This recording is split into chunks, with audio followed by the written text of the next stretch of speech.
Sinimula na rin ang iba't ibang community engagement ni bagong Municipal Administrator Mrs. Carmela Vitahonera bilang alter ego ng Municipal Mayor.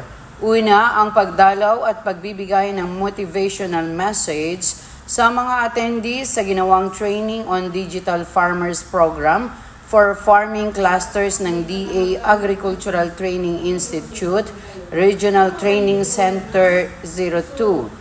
Anya sa kanyang mensahe, mahalaga sa lahat ang mga magsasaka kaya kailangan ding mapataas ang antas ng kanilang kaalaman sa agrikultura.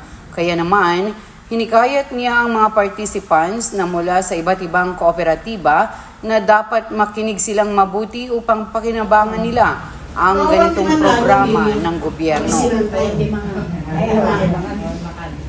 So nga kami pinagyaman tayo din sa Manalo. Kung rin ibaga nga no rice diet, nadalag ka. Kung dali teknolohiya nga mo tayo ibig. Kasi napaglipasan mo tayo, palawan na lang ko. So ang yaman tayo nga dati kasi nga barbaro nga teknolohiya nga isuro na kanya tayo.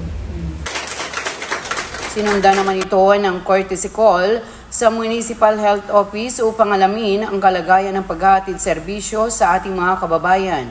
Bukod dito, nakipagpalagayang loob na rin siya sa mga kawani at nag-iwan ng mensahe na anuman ang pangangailangan ng bawat unit ng MHO ay agad na iparating sa opisina ng Mayor upang ito ay matugunan agad.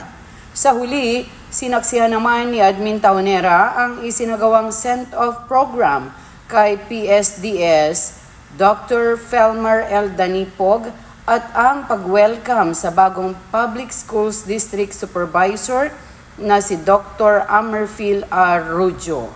Yan ang mga huling kaganapan sa linggong ito para sa Balitang Ramon ngayon.